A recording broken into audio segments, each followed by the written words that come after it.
ഏറെ ബഹുമാന്യരായ സത്യവിശ്വാസികളായ സഹോദരന്മാരെ, സഹോദരിമാരെ, റബ്ബ് സുബ്ഹാനഹു വ തആല നമ്മെയും നമ്മുടെ കുടുംബങ്ങളെയും ഒക്കെ എല്ലാ സമയത്തും അനുഗ്രഹിക്കുമാറാകട്ടെ.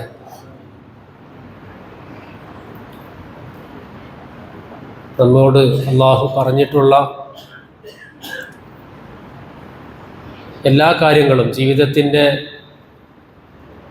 എല്ലാ തലങ്ങളിലും പാലിക്കാൻ ജാഗ്രത പുലർത്തണമെന്ന് എന്നോടും തുടർന്ന് നിങ്ങളോടും ഞാൻ വസിയത്ത് ചെയ്യുകയാണ്.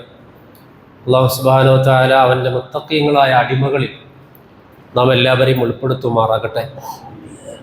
നമ്മിൽ നിന്ന് മരണപ്പെട്ടു പോയവർക്ക് അല്ലാഹു മഗ്ഫിറത്തും റഹ്മത്തും നൽകുമാറാകട്ടെ. പ്രധാനമായും കഴിഞ്ഞ ദിവസങ്ങളിലായി നമ്മുടെ അനക്കൽ പറമ്പിലെ ഉമർ മാസ്റ്റർ നമ്മോട് വിട പറഞ്ഞു. അതുപോലെ കുന്നംപറമ്പിൽ താമസിച്ചിരുന്ന പിന്നീട് വെങ്ങന്നൂരിലേക്ക് മാറിയ റഫീഖ് സാഹിബ്, അതുപോലെ ഇന്ന് മരണപ്പെട്ട ബദറുദ്ദീൻ പീർ മുഹമ്മദ്, അങ്ങനെ പല ആളുകളും അദ്ദേഹത്തിൻ്റെ മയ്യത്ത് നിന്ന് അസറിന് ശേഷമാണ് എടുക്കുക. അള്ളാഹു അവർക്കൊക്കെ മഗ്ഫിറത്തും റഹ്മത്തും നൽകുമാറാകട്ടെ. അവരുടെ ജീവിതത്തിൽ സംഭവിച്ചിട്ടുള്ള വീഴ്ചകൾ റബ്ബ് പുറത്തു കൊടുക്കുമാറാകട്ടെ. അവരുടെയൊക്കെ ഖബറിനെ അള്ളാഹു വിശാലമാക്കുമാറാകട്ടെ. അവരുടെയൊക്കെ ഖബറിൽ സ്വർഗത്തിൻ്റെ സുഗന്ധവും സ്വർഗത്തിൻ്റെ വിരിപ്പും പടച്ച റബ്ബ് പ്രദാനം ചെയ്യുമാറാകട്ടെ.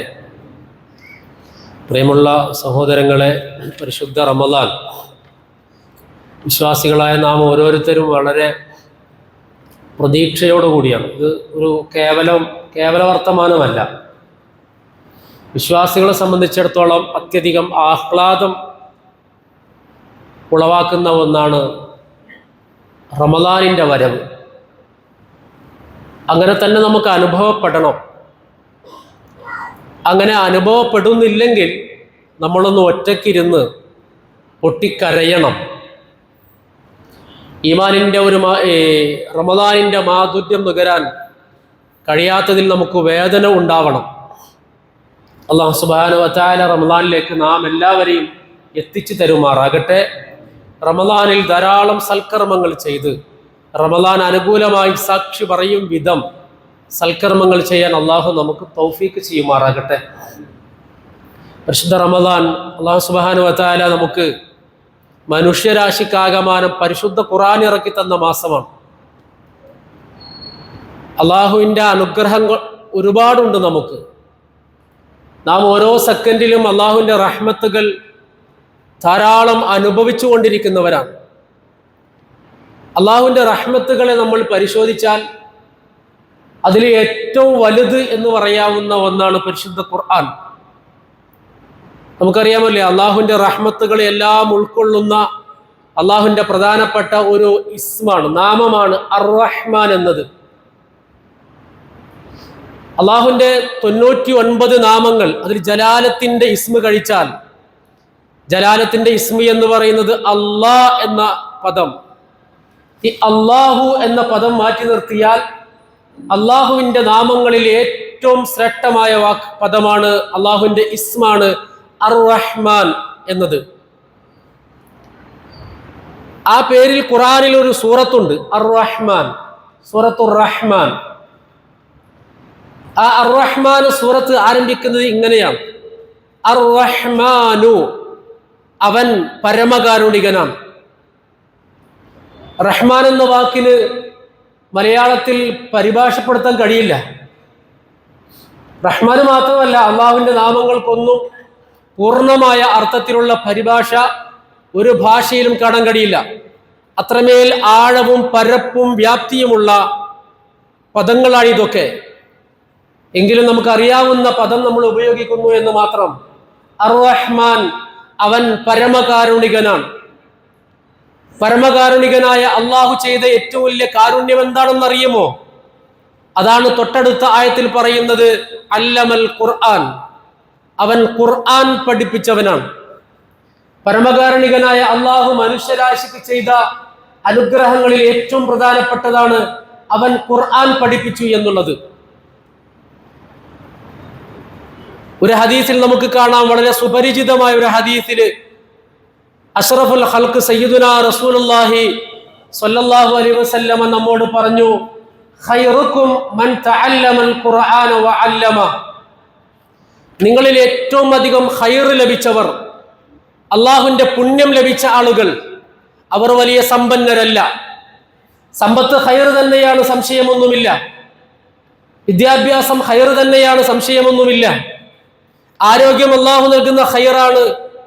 ഫാമിലി പടച്ചോ നൽകുന്ന ഖൈറാണ്. ഇങ്ങനെ ഒരുപാട് ഖൈറുകളിൽ നിങ്ങളിൽ ഏറ്റവും ഖൈർ ലഭിച്ച വ്യക്തി മൻ തഅല്ലമൽ ഖുർആന വഅല്ലമ, ഖുർആൻ പഠിക്കുകയും പഠിപ്പിക്കുകയും ചെയ്യുന്നവരാണ്.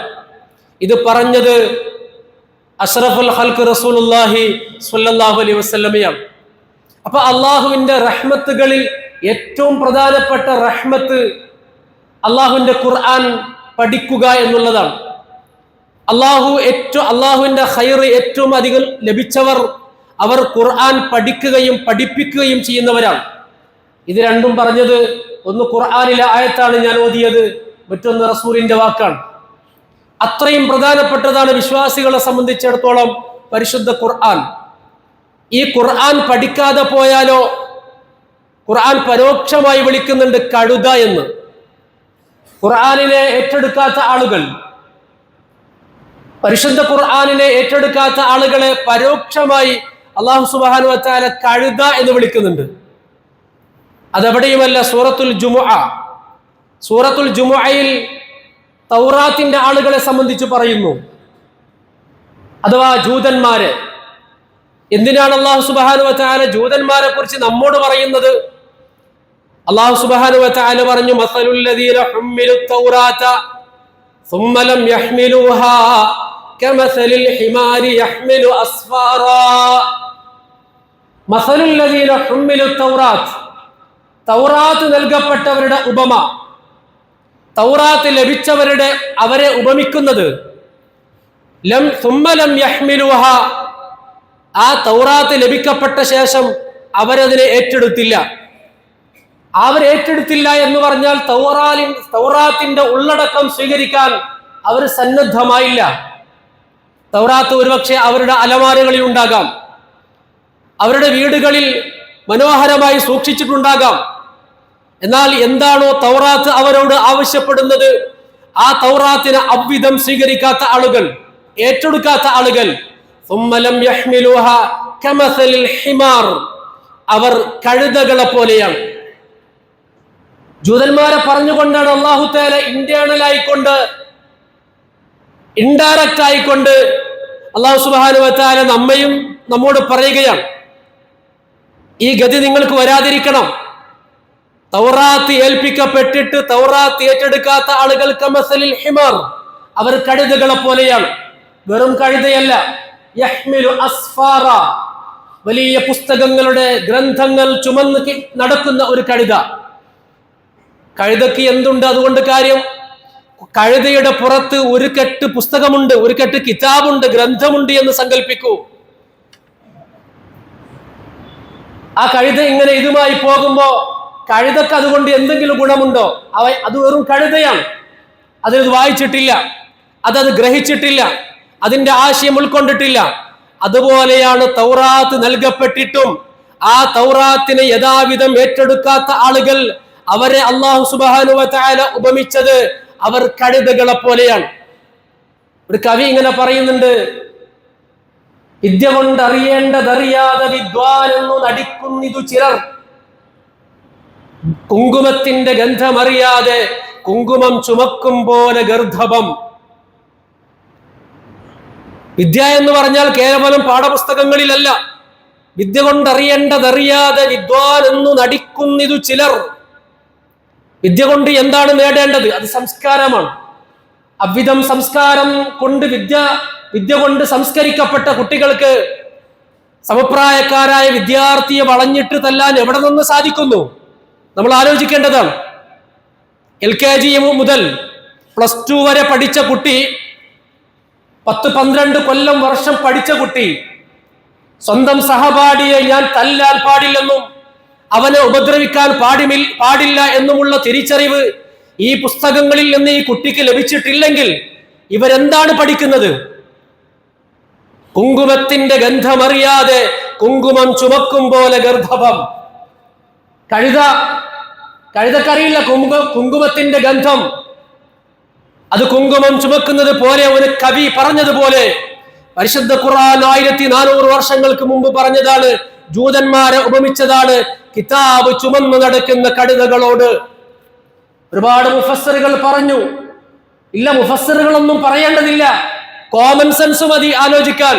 പരിശുദ്ധ ഖുർആനിലൂടെ ഈ സംഭവം ജൂതന്മാരെ ഇങ്ങനെ വിശേഷിപ്പിച്ചു എന്ന് പറഞ്ഞാൽ ഇவ்விதം ഒരു ഗതികേട് നിങ്ങൾക്ക് വരാതെ സൂക്ഷിക്കണേ എന്നാണ് ആ പറഞ്ഞതിന്റെ പച്ച മലയാളമെന്ന് ആർക്കാ മനസ്സിലാകാത്തത്? അതുകൊണ്ട് മുഅ്മിനീങ്ങളെ, വലിയ അപകടമാണ്. ഖുർആനിലുള്ളത് എന്താണ്? ഗസാലി ഇമാം പറയുന്ന മനോഹരമായ ഒരു ഉദാഹരണമുണ്ട്. നമുക്കൊരാൾ ഒരു കത്തയച്ചു, അത് ഇംഗ്ലീഷിലാണ്, അല്ലെങ്കിൽ തമിഴിലോ ഹിന്ദിയിലോ തെലുങ്കിലോ ഏത് ഭാഷയിലുമാകട്ടെ. ആ കത്ത് നമുക്ക് വായിക്കാൻ അറിയില്ല, എന്തു ചെയ്യും? വളരെ പ്രധാനപ്പെട്ട ഇഷ്ടപ്പെട്ട ഒരാൾ ഒരു കത്തയച്ചാൽ എത്രയും പെട്ടെന്ന് കത്ത് പൊട്ടിച്ച് ഇത് വായിച്ച് പറഞ്ഞു തരാൻ അറിയുന്ന ഒരാളെ സമീപിക്കൂലേ? അല്ലാഹു സുബ്ഹാനഹു വ തആല ഇഖ്റഅ ബിസ്മി റബ്ബിക്കല്ലദീ ഖലഖ് ഖലഖൽ ഇൻസാന മിൻ അലഖ് ഇഖ്റഅ വറബ്ബുക്കൽ അക്രം അല്ലദീ അല്ലമ ബിൽ ഖലം അല്ലമൽ ഇൻസാന മാ ലം യഅലം.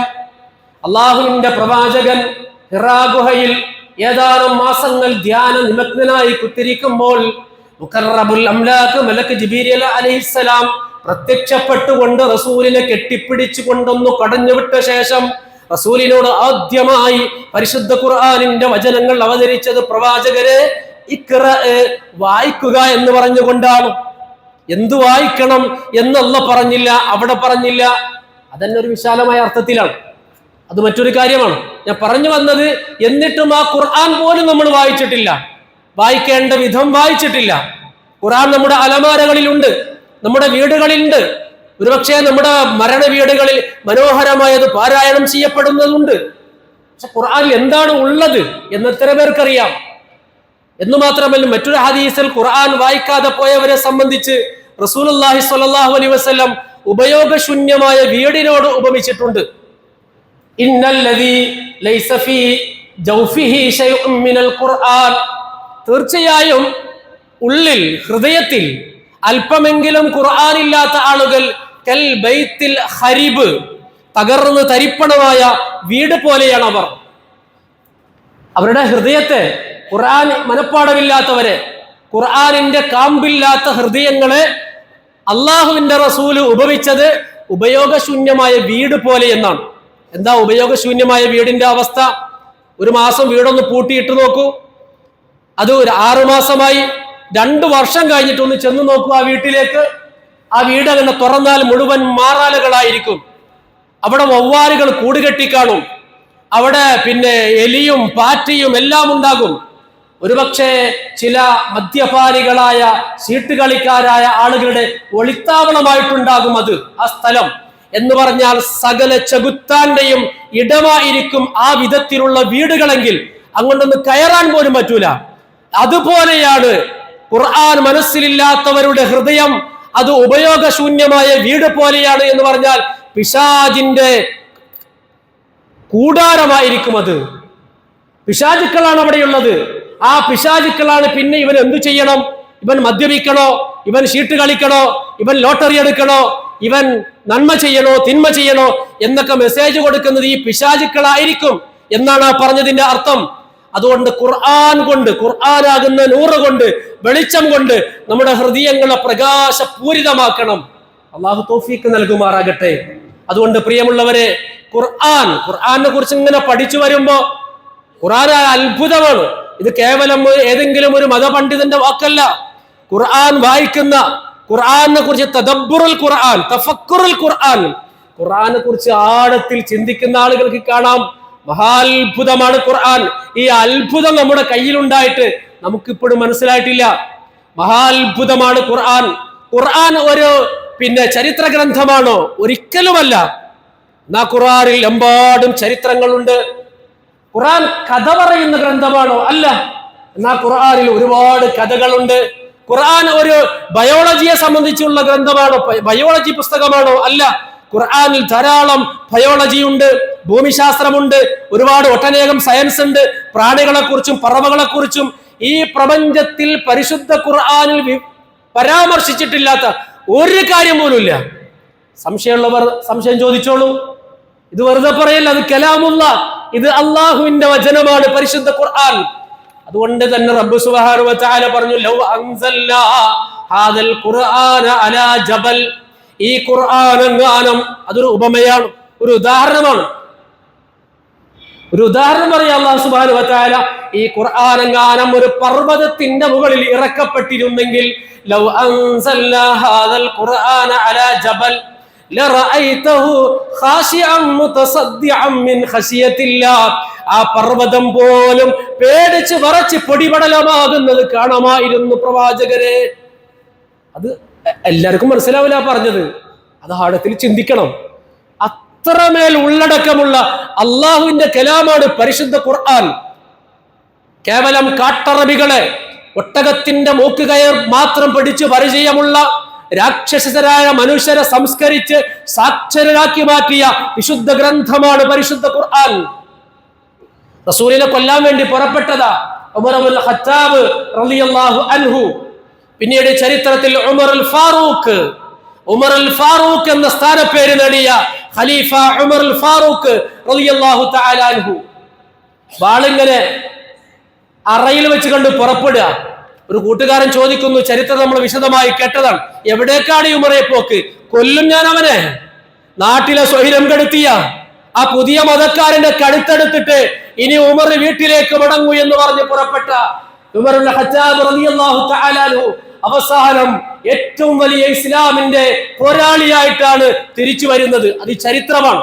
പരിശുദ്ധ ഖുർആനിലെ ഏതാനും വാക്കുകൾ മക്കയിലെ എഴുതാനറിയുന്ന, വായിക്കാനറിയുന്ന, അതിനപ്പുറം അറബി സാഹിത്യം അറിയുന്ന വിരലിലെണ്ണാവുന്ന ആളുകളിൽ ഒരാളായിരുന്നു ഉമർ ഇബ്നുൽ ഖത്താബ്. ആ ഉമർ ഇബ്നുൽ ഖത്താബ് പരിശുദ്ധ ഖുർആനിലെ ത്വാഹ മാ അൻസൽനാ അലൈക്കൽ ഖുർആന ലിതശ്ഖാ എന്ന് തുടങ്ങുന്ന ഖുർആനിലെ ഏതാനും ആയത്തുകൾ ഇങ്ങനെ കേട്ടപ്പോ അദ്ദേഹത്തിന് പിടികിട്ടി എന്താണ് ഈ ഖുർആൻ എന്ന്. അത്രമേൽ അത്ഭുതമാണ് മുഅ്മിനീങ്ങളെ ഖുർആൻ. അതുകൊണ്ട് ഖുർആൻ ഏത് വശം പരിശോധിച്ചാലും അതെല്ലാം ഖുർആനുണ്ട്. സയൻസ് ആണോ? ഒട്ടനേകം സയൻസുകൾ. മറജൽ ബഹ്റൈനി യൽതഖിയാൻ ബൈനഹുമാ ബർസഖുൻ ലാ യബ്ഗിയാൻ ഫബിഅയ്യി ആലാഇ റബ്ബികുമാ തുകസ്സിബാൻ. നേരത്തെ പറഞ്ഞ സൂറത്തുർ റഹ്മാനിലൂടെ അല്ലാഹു സുബ്ഹാനഹു വ തആല പറയും, മറജൽ ബഹ്റൈൻ, അവർ രണ്ട് സമുദ്രങ്ങളെ കെട്ടടിച്ചു വിട്ടിരിക്കുന്നു, ഒഴുകാൻ വിട്ടിരിക്കുന്നു. രണ്ട് ബഹറിനെ അവൻ ഒഴുകാൻ വിട്ടിരിക്കുന്നു. മറജൽ ബഹ്റൈനി യൽതഖിയാൻ, എന്നിട്ട് ഈ രണ്ട് ബഹറുകളും പരസ്പരം കൂടിച്ചേരുകയാണ്, പ്രത്യക്ഷത്തിൽ കൂടിച്ചേരുകയാണ്. പക്ഷേ ബൈനഹുമാ ബർസഖുൻ ലാ യബ്ഗിയാൻ, ആ രണ്ട് സമുദ്രങ്ങൾക്കിടയിലും ഒരിക്കലും അത് അങ്ങോട്ടും ഇങ്ങോട്ടും കൂടി കലരാത്ത വിധം ഒരു മറ അവൻ സൃഷ്ടിച്ചിട്ടുണ്ട്. പരിശുദ്ധ ഖുർആനാ പറയുന്നത് ബൈനഹുമാ ബർസഖുൻ ലാ യബ്ഗിയാൻ. എന്താണ് ഈ പറഞ്ഞത്? തോമസ് അക്യൂനാസ് എന്ന് പറയുന്ന വലിയ അമേരിക്കക്കാരനായ ഒരു സയന്റിസ്റ്റ് ഇതിനെക്കുറിച്ച് ഇങ്ങനെ അന്വേഷിച്ച് നടന്നു. ഇതിനെക്കുറിച്ചല്ല, അദ്ദേഹം ചില കാഴ്ചകൾ കണ്ടു. യൂഫ്രട്ടീസ് നദി അടക്കമുള്ള പല നദികളും, ഈ ഭൂമിയിലെ 40ഓളം നദികൾ കടലുമായി സന്ധിക്കുമ്പോ, ഒരുമിച്ച് കൂടുമ്പോ അവിടങ്ങളിൽ എന്തോ ഒരു അത്ഭുതം. കടലിൽ ഈ പുഴ വന്ന് ചേരുന്നു. പക്ഷേ ഇവിടെ നിന്ന് കോരിയാൽ ഉപ്പുള്ള വെള്ളം, തൊട്ടപ്പുറത്ത് നിന്ന് കോരിയാൽ ഉപ്പില്ലാത്ത വെള്ളം. ഇതെങ്ങനെ സംഭവിക്കുന്നു? ഈ കടലും പുഴയും തമ്മിൽ കൂടിച്ചേർന്നിട്ടുണ്ടെങ്കിൽ കൃത്യമായ ഒരു ലൈനിൽ എങ്ങനെയാണ് തൊട്ടപ്പുറത്ത് ഉപ്പും ഇവിടെ ഉപ്പുമില്ലാതെ വന്നത്? പലരും പഠനം നടത്തി. ആദ്യമായി തോമസ് അക്യൂനാസ് എന്ന് പറയുന്ന സയന്റിസ്റ്റ് പഠനം നടത്തി. ഇങ്ങനെ ഒരുപാട് പഠനം നടത്തി. അവസാനം വേദഗ്രന്ഥങ്ങൾ പരിശോധിച്ചു, ബൈബിൾ വായിച്ചു, എവിടെയും കാണാൻ പറ്റിയില്ല. അങ്ങനെ പരിശുദ്ധ ഖുർആനിൽ അദ്ദേഹം കാണുകയാണ്. ഖുർആനിൽ സൂറത്തുൽ ഫുർഖാനിൽ വളരെ മനോഹരമായി പിന്നെയും പറഞ്ഞിട്ടുണ്ട്. അതിങ്ങനെ കണ്ടു. സൂറത്തുർ റഹ്മാനിൽ മറജൽ ബഹ്റൈനി യൽതഖിയാൻ, പ്രത്യക്ഷത്തിൽ കാണുമ്പോൾ ഈ രണ്ട് ബഹർ, കടലും നൈൽ നദി പോലുള്ള വലിയ ബഹറുകളും കൂടി കലരുന്നുണ്ട്. പക്ഷേ യഥാർത്ഥത്തിൽ വെള്ളം തമ്മിൽ കലരുന്നില്ല. ബൈനഹുമാ ബർസഖുൻ, ബർസഖ് എന്ന് പറഞ്ഞാൽ ഒരു കർട്ടൻ, പ്രത്യക്ഷത്തിൽ കാണാത്ത ഒരു മറ. ഈ രണ്ട് സമുദ്രങ്ങൾക്കിടയിൽ അവൻ ഉണ്ടാക്കിയിരിക്കുന്നു. ബൈനഹുമാ ബർസഖുൻ ലാ യബ്ഗിയാൻ. അതുകൊണ്ട് ഇത് രണ്ടും അങ്ങോട്ടും ഇങ്ങോട്ടും അതിക്രമിക്കുന്നില്ല എന്ന് പരിശുദ്ധ ഖുർആൻ. എന്നിട്ട് അല്ലാഹു ചോദിച്ചു, ഫബിഅയ്യി ആലാഇ റബ്ബികുമാ തുകദ്ദിബാൻ. ഇനിയും മനുഷ്യരെ, ജിന്നുകളെ, റബ്ബിന്റെ ഏത് ദൃഷ്ടാന്തങ്ങളെയാണ് നിങ്ങൾക്ക് കളവാക്കാൻ കഴിയുക? എങ്ങനെയാണ് നിഷേധിക്കാൻ കഴിയുക? 36 വട്ടം അങ്ങനെ ചോദിക്കുക. ഫബിഅയ്യി ആലാഇ റബ്ബികുമാ തുകദ്ദിബാൻ. അതുകൊണ്ട് മുഅ്മിനീങ്ങളെ, ഖുർആൻ അത്ഭുതമാണ്, മഹാത്ഭുതമാണ്. ഖുർആനുമായി ബന്ധപ്പെട്ട് പങ്കെടുക്കാൻ കിട്ടുന്ന ഒരവസരം നമ്മൾ മിസ്സാക്കിക്കൂടാ. അള്ളാഹു തൗഫീക്ക് നൽകുമാറാകട്ടെ. ഈ പരിശുദ്ധ ഖുർആനെ അങ്ങനെ നമ്മൾ മുന്നിൽ ഇങ്ങനെ നടക്കണം, മുന്നിൽ നടത്തണം. ഖുർആനാകണം നമ്മുടെ ഇമാം. അഷ്റഫുൽ ഖൽഖ് റസൂലുള്ളാഹി സ്വല്ലല്ലാഹു അലൈഹി വസല്ലം പറഞ്ഞു, ഖബറിലെത്തിയാൽ മലക്കുകൾ ചോദിക്കും, എല്ലാവരോടും ചോദിക്കും. പരലോകത്ത് വിചാരണ അല്ല, ഖബറിലെത്തിയ റാഗിംഗ് ഉണ്ട്. ഖബറിലെത്തിയാൽ ആദ്യമായി ഒരാൾ ബർസഖിലെത്തിയ ചില ചോദ്യങ്ങളുണ്ട്, ഉത്തരം പറയണം. ആ ചോദ്യം ഇങ്ങനെയാണ്, മൻ റബ്ബുക. ഒന്നാമത്തെ ചോദ്യം ചോദിക്കും, നിന്റെ രക്ഷിതാവാരാണ്? ഉത്തരം പറയണം, അല്ലാഹു റബ്ബി എന്ന് പറയണം. പിന്നെ ചോദിക്കും, വമൻ നബിയുക, നിന്റെ നബി ആരാണ്, നിന്റെ പ്രവാചകൻ ആരാണ് എന്ന് ചോദിക്കുമ്പോ മുഹമ്മദുൻ നബി എന്ന് പറയണം. മുഹമ്മദ് നബിയാണ് എന്റെ പ്രവാചകൻ എന്ന് ഉത്തരം പറയണം ഖബറിൽ. പിന്നങ്ങനെ പല ചോദ്യങ്ങളും വരുന്നു. അതിൽ വമാ ഇമാമുക, വമാ ദീനുക എന്ന് ചോദിക്കുന്നുണ്ട്. അതിനുശേഷം വമാ ഇമാമുക, നിന്റെ ഇമാം എന്താണ്? ഈ ചോദ്യം ശ്രദ്ധിക്കണേ. മൻ, നേരത്തെ രണ്ട് ചോദ്യത്തിലും മൻ റബ്ബുക, നിന്റെ റബ്ബ് ആരാണ്, ആര് എന്ന ചോദ്യം. വമൻ നബിയുക, അപ്പൊ വ്യക്തികളെയാണ് പറയുക, അള്ളാഹു ആണ്, മുഹമ്മദ് നബിയാണെന്ന് പറയുന്നു. പിന്നെ വന്ന ചോദ്യത്തില് വമാ ദീനുക, നിന്റെ ദീന് ആരാണ് എന്നല്ല. അങ്ങനെ ചോദിക്കൂലല്ലോ. നിന്റെ ദീന് ആരാണ്, വ്യക്തിയല്ല ഉദ്ദേശിക്കുന്നത്, നിന്റെ ദീന് എന്താണ് എന്ന് ചോദിക്കുന്നു. അടുത്ത ചോദ്യം വമാ ഇമാമുക, നിന്റെ ഇമാമ് എന്താണ്? ഇമാമ് ആരാണെന്നല്ല. ഇമാമ് ആരാണെങ്കിൽ നമുക്ക് പറയാമായിരുന്നു, വേണമെങ്കിൽ ഷാഫി ഇമാമെന്നോ ഹനഫി ഇമാമെന്നോ ഹംബലി ഇമാമെന്നോ മാലിക് ഇമാമെന്നൊക്കെ പറയായിരുന്നു. വ്യക്തിയല്ല ചോദിച്ചത്. വമാ ഇമാമുക, നിന്റെ ഇമാമ് എന്താണ്? ഇമാം എന്ന് പറഞ്ഞാൽ ലീഡർ, നിന്നെ നയിച്ചത്, നീ ഫോളോ ചെയ്തത് ആരെയാണ്, എന്തിനെയാണ്? ഉത്തരം പറയണം, അൽ ഖുർആനു ഇമാമി, ഖുർആനാണ് എന്റെ ഇമാം എന്ന് ഉത്തരം പറയണം. പറയണ്ടേ ഉത്തരം? അതിന് ഖുർആനിനെ ഇമാമാക്കണം, ഖുർആനിനെ ഫോളോ ചെയ്യണം, ഖുർആനിന്റെ പിന്നിൽ സഞ്ചരിക്കണം. ഖുർആൻ നടക്കാൻ പറഞ്ഞതുപോലെ നടക്കണം. നടത്തത്തെ കുറിച്ച് ഖുർആൻ പറഞ്ഞു, ഇരുത്തത്തെ കുറിച്ച് ഖുർആൻ പറഞ്ഞു, ചിരിക്കുന്നതിനെ സംബന്ധിച്ച് പറഞ്ഞു, കരയിലിനെ സംബന്ധിച്ച് പറഞ്ഞു, ഭക്ഷണം കഴിക്കുന്നത് പറഞ്ഞു. എന്താ പറയാത്തത്? ഖുർആൻ എല്ലാ കാര്യങ്ങളും പറഞ്ഞു, എല്ലാ കാര്യങ്ങളും പറഞ്ഞു. ആ ഖുർആൻ നമ്മുടെ ഇമാമാകണം. മഹാനായ ഇക്രിമ റളിയല്ലാഹു അൻഹു, കേട്ടിട്ടില്ലേ? മഹാനായ ഇക്രിമ അബൂജഹലിന്റെ മകനാണ്, ഇസ്ലാമിന്റെ ബദ്ധവൈരികളാണ്, കൊടിയ ശത്രുക്കളാണ് ഉപ്പയും മോനും. അത് പറഞ്ഞറിയിക്കേണ്ടതില്ല. ഇസ്ലാമിന്റെ ബദ്ധവൈരികളാണ് അബൂജഹൽ. ആ അബൂജഹലിന്റെ സീമന്ത പുത്രനാണ് ഇക്രിമ റളിയല്ലാഹു അൻഹു. ഇക്രിമ ഇസ്ലാമിനെ വെല്ലുവിളിച്ച് മുന്നോട്ട് പോയി. അവസാനം മക്ക ഫത്ഹായപ്പോ, മക്ക വിജയം നടന്നപ്പോ, മക്കയിലെ ആളുകൾ മുഴുവനും പേടിച്ച് വറച്ചു നിൽക്കുന്ന സമയത്ത് മക്കക്കാരെ മുഴുവനും വിളിച്ചിട്ട് റസൂൽ പറഞ്ഞു, യാ അഹ്ല മക്ക, അല്ലയോ മക്കക്കാരെ, മക്ക നിവാസികളെ, നിങ്ങളാരും പേടിക്കണ്ട, നിങ്ങളാരെയും കൊല്ലാൻ വന്നതല്ല, ആരെയും കുത്താൻ വന്നതല്ല, ഇവരൊന്നും കണ്ട് നിങ്ങൾ പേടിക്കേണ്ടതില്ല, ആരും ആരെയും ഒന്നും ചെയ്യൂല. ഇദ്ഹബു, പൊയ്ക്കോളൂ, വഅൻതും മുത്തലക്ക, നിങ്ങളൊക്കെ സ്വതന്ത്രരാണ്, ആർക്കെതിരെയും ലാ തസ്രീബ അലൈക്കുമുൽ യൗം, ഇന്ന് ആർക്കെതിരെയും ഒരു പ്രതികാര നടപടിയും ഇല്ല എന്ന് പ്രഖ്യാപിച്ച റസൂല് ഏതാനും ചില കൊടും കുറ്റവാളികൾക്ക് വധശിക്ഷയും പ്രഖ്യാപിച്ചു.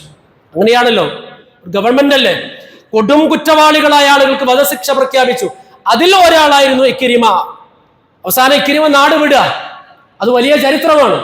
ഇക്രിമ നാട് വിടാൻ വേണ്ടി രക്ഷപ്പെട്ട് ഓടുകയാണ്. ഉടൻ കടൽ തീരത്ത് കപ്പൽ കയറാൻ വേണ്ടി നിൽക്കുമ്പോഴാണ് അതിന് തൊട്ട് മുമ്പ് സ്വന്തം ഭാര്യ വന്നിട്ട് റസൂലിനോട് ഇക്രിമയെ കുറിച്ച് പറയുന്നു. ഇക്രിമയുടെ ഭാര്യ വന്നിട്ട്, റസൂലെ, എന്റെ ഭർത്താവിന് മാപ്പ് കൊടുക്കുക. വിശദമായ ചർച്ചയാണ്, ഒരു ചരിത്രമാണ്. അവസാനം സംഭാഷണത്തിന് അവസാനം റസൂൽ സമ്മതിച്ചു, മാപ്പ് കൊടുക്കാം, മാപ്പ് ആവശ്യപ്പെട്ടവർക്ക് മാപ്പ് കൊടുക്കാം. അങ്ങനെ ഇക്രിമ തിരിച്ചു വരികയാണ്, റസൂലിന്റെ മുന്നിൽ വെച്ച് കലിമ ചൊല്ലുകയാണ്. അവിടെ നിന്ന് അങ്ങോട്ട് ഇക്രിമ മുസ്ലിമായി ജീവിക്കുകയാണ്. ആ ഇക്രിമ റളിയല്ലാഹു അൻഹു, ഇപ്പോൾ ആ പേര് കേൾക്കുമ്പോ നാം പറയണം റളിയല്ലാഹു അൻഹു, അദ്ദേഹം സഹാബിയാണ്. ഇക്രിമ റളിയല്ലാഹു അൻഹു ഖുർആൻ പള്ളിയിലെത്തിയാൽ എവിടെ നിന്നെങ്കിലും ഖുർആനിന്റെ ഒരു ചെറിയ തുണ്ട്, ഖുർആൻ എഴുതപ്പെട്ട ഒരു തുണ്ട് എവിടെ നിന്നെങ്കിലും കിട്ടിയാൽ ആ ഖുർആൻ ഇങ്ങനെ നെഞ്ചോട് ചേർത്ത് പിന്നെ മുഖത്തോട് ചേർത്ത് പൊട്ടിക്കരഞ്ഞുകൊണ്ട് ഇക്രിമ റളിയല്ലാഹു അൻഹു ഹാദാ കിതാബു റബ്ബി, ഹാദാ കിതാബു റബ്ബി, അല്ലാഹുവേ എന്റെ റബ്ബിന്റെ കിതാബാണ്, ഹാദാ കലാമു റബ്ബി, എന്റെ റബ്ബിന്റെ വചനങ്ങളാണെന്ന് പറഞ്ഞ് പൊട്ടിക്കരഞ്ഞിരുന്നു എന്ന് ചരിത്രം രേഖപ്പെടുത്തുക. ഇക്രിമ റളിയല്ലാഹു അൻഹു പിന്നെ ഖുർആനിനെ അങ്ങോട്ട് ഇമാമാക്കി, പിന്നെ ഖുർആനിന്റെ പിന്നിലാണ് സഞ്ചരിച്ചത്. ഇക്രിമ റളിയല്ലാഹു അൻഹു കൊല്ലപ്പെട്ടത് പോലും വളരെ ഹൃദയസ്പൃക്കായ രംഗമാണ്. യർമൂക്ക് യുദ്ധത്തില്, സംഭവബഹുലമായ യുദ്ധമാണ് യർമൂക്ക് യുദ്ധം. ആ യർമൂക്ക് യുദ്ധത്തില് ഇക്രിമ റളിയല്ലാഹു അൻഹുവിന്റെ ആവേശം കണ്ട് യുദ്ധനായകനായ ഖാലിദ് ബിൻ വലീദ് റളിയല്ലാഹു അൻഹു തടഞ്ഞു വെക്കുകയാണ്. ഇക്രിമ, ഇത്ര ആവേശം കാണിക്കല്ലേ, നിങ്ങളെ ഞങ്ങൾക്ക് നഷ്ടപ്പെട്ടുകൂടാ, നിങ്ങളെ ഞങ്ങൾക്ക് വേണം ഇക്രിമ, നിങ്ങളുടെ ഈ ഊർജം ഈ പരിശുദ്ധ ദീനിന് വേണം ഇക്രിമ. കൈപിടിച്ചുകൊണ്ട് പറഞ്ഞു, യാ ഖാലിദ് ബിൻ വലീദ്, യാ സയ്യിദി, എന്റെ നേതാവേ, എന്നെ തടയരുത്, എന്നെ നിങ്ങൾ തടയരുത്. നിങ്ങളൊക്കെ നേരത്തെ ഇസ്ലാമിലെത്തിയ വ്യക്തിയാണ്, വളരെ നേരത്തെ എത്തി. ഇക്രിമ വളരെ വൈകിയാണ് വന്നത്, അതുകൊണ്ട് ഇക്രിമക്ക് ഷഹാദത്ത് വരിക്കണം. അങ്ങനെ യുദ്ധക്കളത്തിൽ അടരാടിയ ഇക്രിമ യർമൂക്ക് യുദ്ധത്തിലാണ് മുഅ്മിനീങ്ങളെ ഷഹാദത്ത് വരിക്കുന്നത്. ചരിത്രം കേട്ടിട്ടില്ലേ? 3 സഹാബികള് നമുക്കറിയാം. ഹാരിസ് ബിൻ ഹിഷാം, അയ്യാബിന് അയ്യാഷുബിനു അബി റബീഅ, ഇക്രിമ റളിയല്ലാഹു അൻഹു 3 പേരും ഇങ്ങനെ ശരീരമാസകലം വെട്ടേറ്റ് ജീവനം കൊണ്ട് പടയുകയാണ്. ഒരു സഹാബി വെള്ളം കൊണ്ട് ഓടി വരുന്നു, ഇക്രിമ റളിയല്ലാഹുവിന്റെ അടുത്തെത്തുന്നു. ഇക്രിമ പറയുന്നു, അപ്പോഴേക്ക് തൊട്ടടുത്താണ്, വെള്ളം ചോദിക്കുന്നു, അങ്ങോട്ട് പോകൂ, വെള്ളം കുടിച്ചില്ല. തൊട്ടടുത്താണ്, അടുത്തേക്ക് എത്തുന്നു. അദ്ദേഹം പറയുന്നു, അദ്ദേഹത്തിന് വെള്ളം ആവശ്യമുണ്ട്, ചോദിക്കുന്നു, അദ്ദേഹത്തിന് കൊടുക്കൂ. 3-ാമത്തെ ആളുടെ അരികിലേക്ക് എത്തുന്നു, അപ്പോഴേക്കും അദ്ദേഹം ഷഹാദത്ത് വരിക്കുന്നു. തിരിച്ചു വരുമ്പോ 2-ാമത്തെ വ്യക്തിയും തിരിച്ച് മഹാനായ ഇക്രിമ റളിയല്ലാഹുവിന്റെ അടുത്തെത്തുമ്പോ അദ്ദേഹം രക്തസാക്ഷിയാവുകയാണ്. അതാണ് ഇക്രിമ ജീവിതത്തിന്റെ സിംഹഭാഗം ഇസ്ലാമിനെതിരെ ചിലവഴിച്ചിട്ട് ഇസ്ലാം സ്വീകരിക്കാൻ ഒരു അവസരം കിട്ടിയപ്പോ പിന്നെ തിരിഞ്ഞു നോക്കിയിട്ടില്ല. തന്റെ ജീവിതം മുഴുവനും പരിശുദ്ധ ഖുർആനിന്റെ മാർഗത്തിൽ ചിലവഴിച്ച ഇക്രിമ റളിയല്ലാഹു അൻഹു ഉണ്ടാകും നാളെ അല്ലാഹുവിന്റെ സ്വർഗത്തിൽ.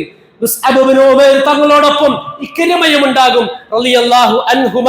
എന്റെ പ്രിയമുള്ള മുഅ്മിനീങ്ങളെ, അതുകൊണ്ട് ഖുർആനിനെ ഇമാമാക്കണം. റബ്ബ് സുബ്ഹാനഹു വ തആല നമ്മെ അനുഗ്രഹിക്കുമാറാകട്ടെ. ഇങ്ങനെ ഖുർആൻ വലിയ ഒരു അള്ളാഹുവിന്റെ കിതാബാണ്. ഞാൻ ഓർമ്മപ്പെടുത്തുന്നത്, ഖുർആനുമായി ബന്ധപ്പെട്ട എല്ലാ അവസരങ്ങളും, ഖുർആൻ കേൾക്കാൻ കിട്ടുന്ന, ഖുർആൻ വായിക്കാൻ കിട്ടുന്ന എല്ലാ അവസരങ്ങളും, എല്ലാ മജ്ലിസുകളും നമ്മൾ ഉപയോഗപ്പെടുത്തണം. ഇൻഷാ അല്ലാഹ് മറ്റന്നാൾ ഞായറാഴ്ച ഉച്ച മുതൽ നമ്മുടെ പള്ളിയുടെ ഹാളിൽ വെച്ച് നടക്കുന്ന വലിയ ഒരു ഖുർആൻ സമ്മേളനം നടക്കുന്നുണ്ട്. ധാരാളം നല്ല പ്രഗത്ഭരായ പണ്ഡിതന്മാർ പങ്കെടുക്കുന്ന ഖുർആൻ സമ്മേളനമാണ്. പരിശുദ്ധ റമദാനിന്റെ മുന്നോടിയായിട്ടുള്ള ഖുർആൻ സമ്മേളനമാണ്. നമ്മളെല്ലാവരും ഇൻഷാ അല്ലാഹ് എല്ലാവരും, ഈ ശബ്ദം കേൾക്കുന്ന മുഴുവൻ സഹോദരന്മാരും സഹോദരിമാരും കുടുംബസമേതം ഇപ്പൊ തന്നെ മനസ്സിൽ കരുതിയാൽ അള്ളാഹു അതിന് തൗഫീഖ് ഉണ്ടാക്കി തരും. നമ്മൾ ആഗ്രഹിക്കണം. ഇപ്പൊ തന്നെ മനസ്സിൽ അങ്ങോട്ട് തീരുമാനിച്ചാൽ ബാക്കിയുള്ള തടസ്സങ്ങളൊക്കെ പടച്ചോൻ മാറ്റി തരും. ഞായറാഴ്ച ഇൻഷാ അല്ലാഹ് എല്ലാവരും കുടുംബസമേതം ഞായറാഴ്ച നടക്കുന്ന ഖുർആൻ സമ്മേളനത്തിലേക്ക് എത്തണമെന്ന്, പരിശുദ്ധ റമദാനിന്റെ മുന്നോടിയായിട്ടുള്ള ഖുർആൻ സമ്മേളനത്തിലേക്ക് എത്തിച്ചേരണമെന്ന് വളരെ ആത്മാർത്ഥമായി ഓർമ്മപ്പെടുത്തുകയാണ്. അല്ലാഹു സുബ്ഹാനഹു വ തആല നമ്മെ എല്ലാവരെയും അനുഗ്രഹിക്കുമാറാകട്ടെ. അല്ലാഹുവേ, പരിശുദ്ധ ഖുർആനിന്റെ പേരിൽ ഒരുമിച്ച് കൂടുവാനും, ഖുർആൻ പഠിക്കുവാനും, ഖുർആൻ മനസ്സിലാക്കുവാനും, ഖുർആൻ പ്രചരിപ്പിക്കുവാനും, ഖുർആനിന്റെ പതാക വാഹകരാകുവാനും റബ്ബേ ഞങ്ങളെ നീ അനുഗ്രഹിക്കണേ. അല്ലാഹുവേ, പരിശുദ്ധ റമദാൻ അടുത്തെത്തി നിൽക്കുകയാണ്. റമദാനിലേക്ക് ഞങ്ങളെ നീ എത്തിക്കണേ. പരിശുദ്ധ റമദാനിലേക്ക് ഞങ്ങളെ നീ എത്തിക്കണേ റഹ്മാനെ. അല്ലാഹുവേ, റമദാൻ ധാരാളം സൽക്കർമ്മങ്ങൾ ചെയ്യാൻ നീ തൗഫീഖ് നൽകണേ. റമദാൻ ഒരു തെറ്റും ചെയ്യാത്ത റമദാനായി, ഒരു വീഴ്ചയും വരാത്ത റമദാനായി ഈ പരിശുദ്ധ റമദാൻ ഞങ്ങൾക്ക് നീ ആക്കി നൽകണേ റഹ്മാനെ. അല്ലാഹുവേ, പരിശുദ്ധ റമദാൻ അനുകൂലമായി സാക്ഷി പറയുന്ന വിജയികളായ മുഅ്മിനീങ്ങളായ മുത്തഖീങ്ങളിൽ ഞങ്ങളെ എല്ലാവരെയും നീ ഉൾപ്പെടുത്തണേ. അല്ലാഹു ഞങ്ങളുടെ വീടുകളിൽ, ഞങ്ങളുടെ കുടുംബങ്ങളിൽ, ഞങ്ങളുടെ ഇണകളിൽ, ഞങ്ങളുടെ മക്കളിൽ, ഞങ്ങളുടെ ജോലികളിൽ, ഞങ്ങളുടെ പഠനങ്ങളിൽ അല്ലാഹുവേ എല്ലാം നീ സന്തോഷം സമാധാനം നൽകണേ. ബറക്കത്ത് നൽകണേ തമ്പുരാനെ. ഞങ്ങളുടെ പ്രവാസികളായിട്ടുള്ള ഒരുപാട് സഹോദരന്മാർ സഹോദരിമാർ ഈ പള്ളിയുമായി അഭേദ്യമായ ബന്ധം പുലർത്തിയിട്ട് പള്ളിയുടെ കാര്യങ്ങളിൽ വലിയ ആവേശം കാണിക്കുന്നവരുണ്ട്. റഹ്മാനെ, അവരെ എല്ലാം നീ അനുഗ്രഹിക്കണേ അല്ലാഹ്. അഖൂലു ഖൗലി ഹാദാ അസ്തഗ്ഫിറുല്ലാഹ ലി വലക്കും വലിജമീഇൽ മുസ്ലിമീന വൽ മുഅ്മിനീന അജ്മഈന ഫസ്തഗ്ഫിറു ഇന്നഹു ഹുവൽ ഗഫൂറുർ റഹീം. വൽഹംദുലില്ലാഹി റബ്ബിൽ ആലമീൻ.